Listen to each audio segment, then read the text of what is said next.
ハーレー。そう。異なる種族間が協力する世界なんて夢のまた夢。夢の果て。シャムロックイコールハです。三位一体。どうも、ワンピースの謎と仮面 YouTuber、ゆうてなんぼのゆてろんです。ありがとうございます。いいね。チャンネル登録してね。今回は週刊少年ジャンプ2025年10号、ワンピース最新話1138話、ハーレイを考察していきます。この1138話のリード語呂合わせは、先週考えたように、人々の民話です。そこには、第1、第2、第3世界、3つの世界の歴史が書かれています。さらに3つの首を持つケルベロスも現れました。これらはどのような意味を持つのか、一緒に考えていきましょう。よろしくお願いします。まずはいつものように1138話の予想を振り返りましょう。こちらです。1138話の類似話数は、38話、138話、1038話です。そんな1138話の話数の語呂合わせ予想は、人々の民話。新典ハーレーに伝わる民話がさらに語られるのか。いい三つ葉。三つ葉とはシャムロック。フィガーランドシャムロックが早くも1138話で活躍するのか。以上です。はい、先週の予想は38点くらいでしょうか。ハーレーについては当てることができました。話数の理論を追加していきましょう。38話ではキャプテンクロの猫の変な剣。1138話ではシャムロックの犬の変な剣。38話ではウソップ海賊団たちがジャンゴに三位一体攻撃。138話ではワポル、チェス、黒回り者三位一体攻撃。1138話ではケルベロスがロキに三位一体攻撃。さらに138話ではチェスが3本の矢を同時攻撃。1138話ではケルベロスが3本の剣をロキに攻撃。以上が話数の4、一つなぎです。本編の流れを考察していきましょう。1138話のスタートは軍区にやられたロキ。ロキはどうやら包帯をつけていても目が見えていたようです。ロキはシャムロックの顔がシャンクスに似ていることを指摘しています。そしてシャムロック曰くシャンクスとは生き別れた双子の弟だという。シャムロックが兄でシャンクスが弟。これは3年前考えたロシナンテとシャンクスの表裏一体にもつながる。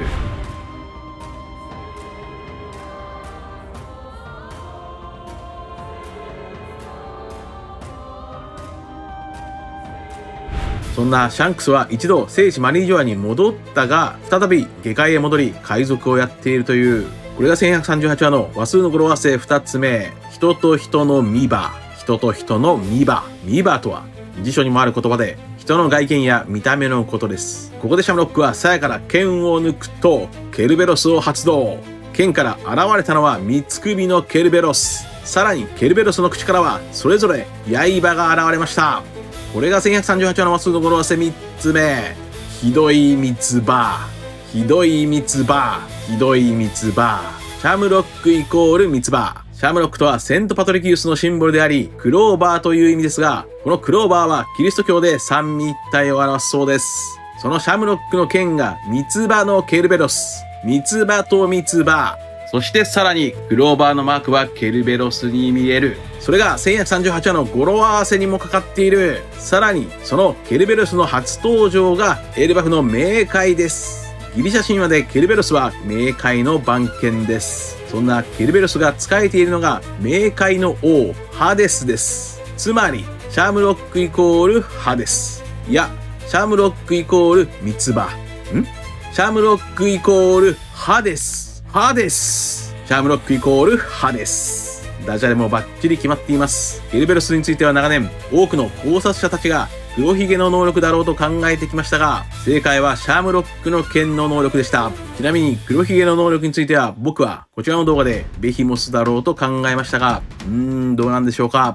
そんなシャムロックの剣から現れたケルベロスたちは首をぐるぐると回転させるとスクランブル。ケルベロスの首だけが離脱して空を飛ぶ。勢いをつけたケルベロスの刃がロキに突き刺さる。やはりこれは拳銃ラッスーのようなものに悪魔の実を食べさせた力なのか。一方軍子は矢印で大鳥を作り出し空を飛びます。シャムロックと軍子はロキの生死を確認せずに移動しましたから、神の騎士団の狙いはロキの悪魔の実だと考えた僕の考察は外れています。ここでシャムロックは、ソックス制圧は難しい。戦士どもの子供たちを抑える。もう一人呼べ。そのように言っています。これは先週 X でもつぶやきましたが、エルバフにもう一人神の騎士団が来るとなると、やはりあの城の魔法陣にやってきそうです。となると、城にいるルフィたちと戦いになるのでしょうか。そんな城のルフィたちもシャンクスにそっくりな男の話をしています。ルフィ曰く、もしもシャンクスに兄弟がいてもいいやつだろうけど、はい、丁寧な振りが仕掛けられています。シャムロックの本質はまだわかりませんが、シャムロックは力が弱い子供を狙うと言っていますから、下道です。子供といえば、ボニー。一部の方も指摘しているように、ボニーはシャムロックの娘の可能性があります。つまり、革命軍ジニーをさらった天竜人こそがシャムロックなのか。ボニーの男バージョンは確かにシャンクス、いや、シャムロックにそっくりです。14年前、25歳のシャムロックは37歳のジニーに惚れたのか。ボニーは現在12歳ですから、シャムロックが27歳、ジニーが39歳の時の子供なら時系列は合致しています。シャムロックがもしもジニーをさらったならば、ゴッドバレーの因縁や革命軍との因縁もつながります。とにかくそこでルフィは、シャンクスの家族はロジャー海賊団なんだというと、そこには編み笠の男が城に近づいてきていますから、これはもう明らかに編み笠の男とはスコッパーギャバンでしょう。そして話は進展、ハーレーへ。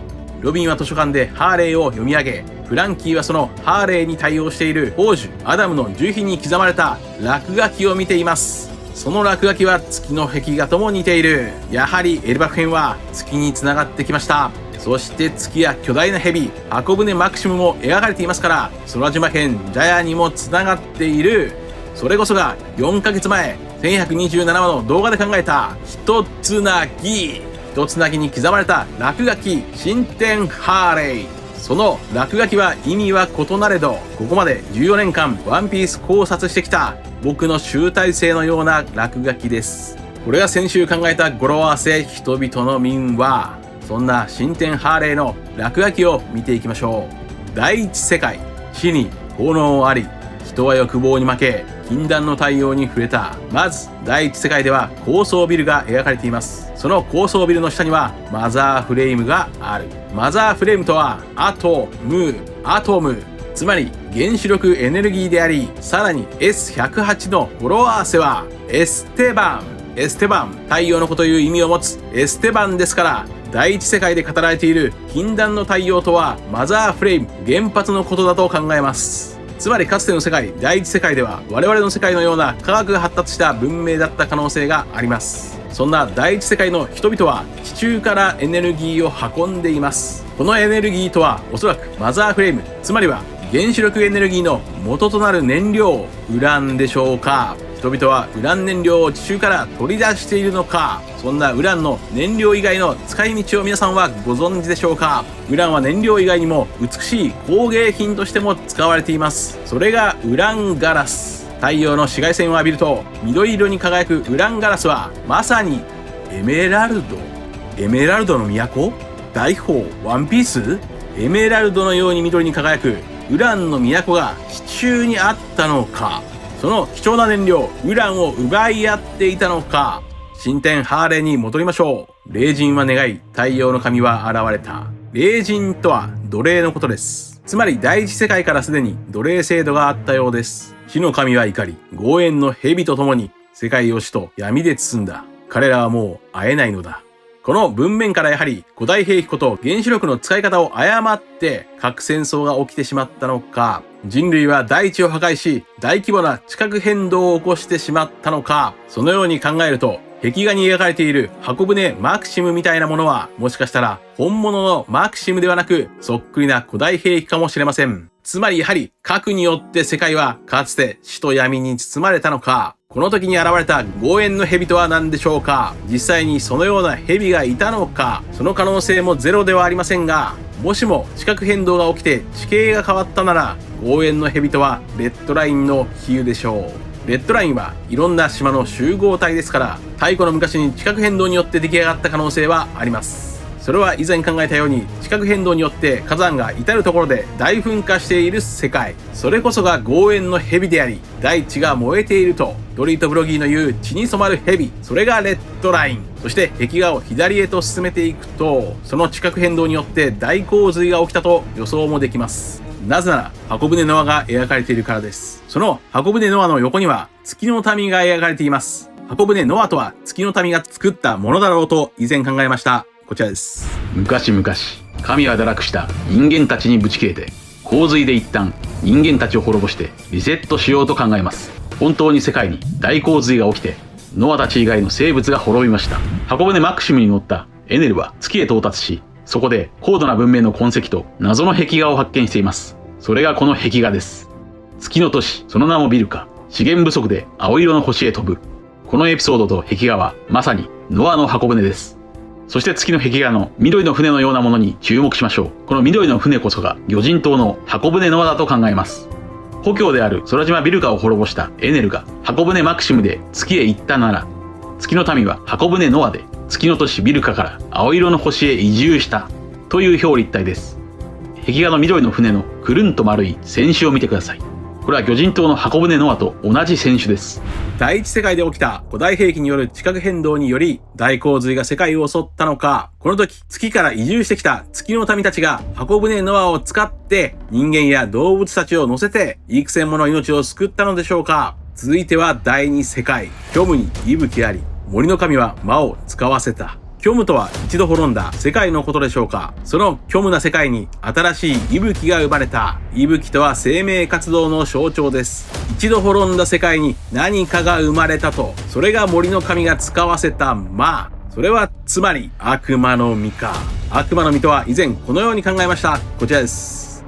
そして悪魔の実にはブキブキの実という有機物から不死鳥という原粒子まで、その種類は多岐にわたり、もはや何でもありです。それらの出現を成立させるには人の夢以外にはないでしょう。225は人の夢の扉絵に注目してください。ここではタコの魚人ハッちゃんがヤシの木一本の無人島でたこ焼き屋になる夢を見ています。タコは西洋では悪魔と呼ばれています。つまりたこ焼きとはタコという悪魔が入っている実です。たこ焼きは悪魔の実のイメージ。それは人の夢でできている。そしてその後1069話でベガバンクは人の夢こそが悪魔の実だと語っていましたから、人の夢の部分の考察はガチ当てできています。そして第二世界の話の続きはこうです。太陽は戦火を広げるばかりだ。半月の人は夢を見た。月の人は夢を見た。人は太陽を殺し神となり、海の神は荒ぶった。彼らはもう会えないのだ。第二世界では太陽の神とイム様の戦いでしょうか。それはどちらもある意味で悪魔の実の戦いでもある。半月の人とはおそらく D の一族でしょうか。これはもう10年以上前から考察本で僕も考えましたし、当時のワンピース考察者たちももちろん考えていました。半月イコール D。もしもそうであれば割とシンプルな答えでした。そして第二世界では太陽、つまり800年前にジョイボーイはイム様らに殺されたのでしょう。そして当時の人魚姫こと古代兵器ポセイドンこと海の神は荒ぶったのだと。そして最後の世界は第三世界。これはサウロ曰く現在の時間軸だと言います。つまりこれから起こることが書いてあるという新天ハーレーに対応する壁画を描いた子供は900年前から800年前、つまり空白の100年に描いていますから、第三世界の絵物語とはいわば予言なのです。この新天ハーレーの落書きこそが2年前こちらで考えたワンピースの正体のイメージでした。その予言の部分が左側の絵でしょうか。左側の絵には様々な種族が巨大な悪魔と戦っています。この絵を見たリープリー先生曰く、私らの知る歴史じゃ種族間に戦争あっても交流なんてなかったはず。だからなおさらこれは子供の夢なのかもね。そう、異なる種族間が協力する世界なんて夢のまた夢の果て。こちらの4年前の動画ではルフィとロジャーが夢見る夢の果てについてはこのように考えました。こちらです。最後の伏線はビッグマムの夢トットランドです。ビッグマムの夢は下道なマザーカルメルが適当に言った全ての種族が平等に暮らせる国トットランドを作ることでした。ビッグマムはトットランドを完成させれば大好きなカルメルが帰ってくると思っているのでしょうか。とにかくビッグマムの夢とルフィの夢の果てはほぼ同じ夢だと考えます。唯一大きく違うのは自由を求めるルフィとは異なり、トットランドはビッグマムの血族が完全支配する国のようです。このルフィに似たビッグマムの夢トットランドは語られたのは83巻834話、タイトルは俺の夢です。834話の話数の語呂合わせは優しいでしょうか。つまり優しい俺の夢となります。ここで言うタイトル俺の夢の俺とは通常ビッグマムの一人称を表していますが、834話の扉絵にはご覧のようにルフィが描かれていました。しかもルフィの王の資質にハートを撃ち抜かれたハンコックもいます。これがルフィの愉快な海賊の国を作る6つ目の伏線だと考えられそうです。はい、全ての種族が平等に暮らせる国、世界、それを作るのがルフィの夢の果てなのか。それこそが1136話から1137話で考えた太陽へと続く道でもある。とにかく左側の絵には月の民、ミンク族、人魚、魚人族、古代巨人族、小人のトンタッタ族、太陽の紋章を掲げているアラバスタの船、ワノ国の侍たち、さらにはエメトもいます。種族間が協力して戦う予言の書、それがハーレイ。晴れる晴れ間の語呂合わせは晴れ間。800話です。800話はドレスローザ編の終わり、麦わら大船団が結成され、ナレーションでは瓦礫のち晴れと語られました。ドレスローザ編は前回の動画や過去にも考えた通り800年前に繋がると考えており、800年前の晴れ間を嘘800に変えたのが天竜人イム様であり、それをルフィが再び晴れ間、世界を夜明けへ導くのでしょうか。そんなハーレイの語呂合わせはハーレイ。801は開幕宣言か。ドフラミンゴは予言する。天竜人は引きずり下ろされるのだと。そして種族間の差別や偏見がない麦わら大船団も描かれている。そう、ハーレイの絵こそが麦わら大船団がいつの日か引き起こす一大事件、その予言です。しかしここで唯一よくわからないのがクジラです。こちらの4年前の動画ではラフテルとはクジラに飲み込まれており、そのクジラをルフィは解放するのだろうと考えましたが、もしかしてそのクジラだったりするのでしょうか。とにかくラストはルフィを中心にあらゆる種族が集まりイム様を倒すのだろうとわかります。そんな悪魔みたいなイム様は太陽を手に持っています。この太陽はマザーフレームのイメージでしょうか。やはりイム様はマザーフレームを動力に古代兵器を使いまくるのか、イム様もまた太陽の神なのか。イム様イコール太陽の神説はこちらの動画で考えました。イム様を表す惑星とはもしかすると太陽なのか。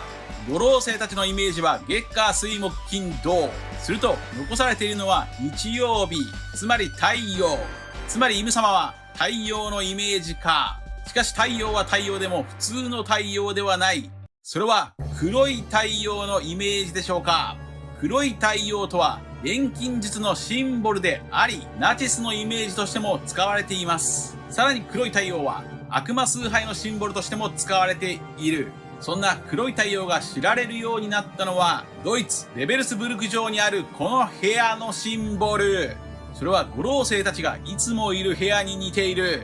やはりイム様とは黒い太陽のイメージなのか、白い太陽のニカ VS 黒い太陽のイムか。これが最終戦争か。イム様とはやはり黒い太陽のイメージか。それならばロードが太陽の神を支配者だと勘違いしたのも頷けます。ちなみに新天ハーレイ左側の絵はロマンシングサガの決戦サルーインに似てますね。そして第一世界と第二世界では彼らはもう会えないのだと語られてきた最後の一文が、第三世界では彼らはきっと会えるだろうと書かれています。これは968話の海王類のセリフと同じです。二人の王がまた出会う日をクジラたちも喜んでいる。今度はきっとうまくいく。この二人とは太陽の神ニカことルフィと人魚姫ことポセイドン白星のことでしょうか。そんな第三世界の文章はこうです。混沌に空白あり、不都合な残影は約束の日を思い出し、片割れ月の声を聞く。太陽の神は踊り笑い、世界を終末へと導く。第三世界の文のポイントはやはり約束の日を思い出し、片割れ月の声を聞くでしょう。これは一体どういう意味なのでしょうか。ここまで素直にワンピースを読んでいると、片割れ月とはジャヤの嘘つきノーランド、約束の日や声は黄金の鐘を鳴らすこと、そのようにジャヤを思い出しますが、そうではないでしょう。片割れ月とは再び D の一族のことでしょうか。 D には使命みたいなものがあり、それを D の一族たちはいつの日か思い出すのか。イム様曰く D の名前には意味がある。その名の意味を知った時、いや思い出した時、イム様との最終決戦が始まるのか。 D は神の天敵。以上です。続いては次回1139話の展開を話数の理論から予想していきましょう。1139話の類似話数は39話、139話、1039話です。39話はたがために金は鳴る、語呂合わせは早急。カヤが殺される直前、急いでウソップが参上。ここでウソップ海賊団のちびっ子たちがジャンゴに攻撃。ここと繋がるなら1139話ではエルバフの子供たちがピンチに陥るのか。しかし唯一のちびっ子戦士コロンが反撃して時間を稼ぐのか。139話はトニートニーチョッパー登場。語呂合わせはイサク。ヒルルクが命を懸けて守ったチョッパーはヒルルクのイサクです。139話ではルフィがマリージョアと同じ標高 5000m のドラムロックの城を素手で登ってきましたから、これとは真逆にマリージョアから神の騎士団追加メンバーがアウルスト城に召喚されそうです。1039話は大鳥。語呂合わせは盗作。盗作とはひっくり返ること。ビッグマムが呪力に負けじと反転。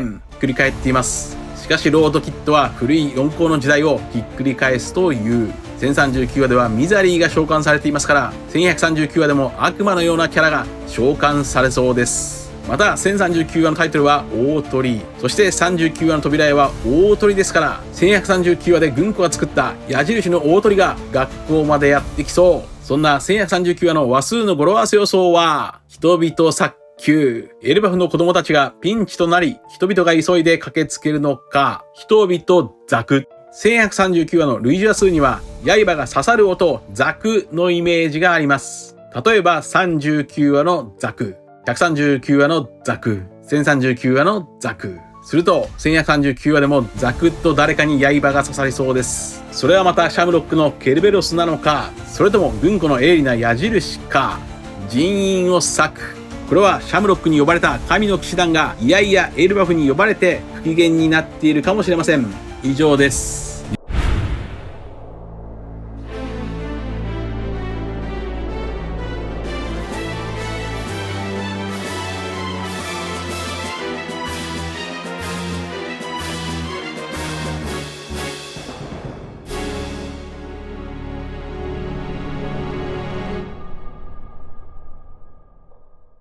皆さんはどう思われましたか？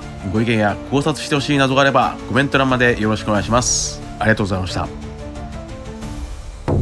謎を解く鍵は表裏対語呂合わせ、最強は数の理論に滑り倒すダジャレと落ちな歌。チャンネル登録やコメントよろしくお願いします。夢を釈迦じゃないよ、釈迦より先だよ。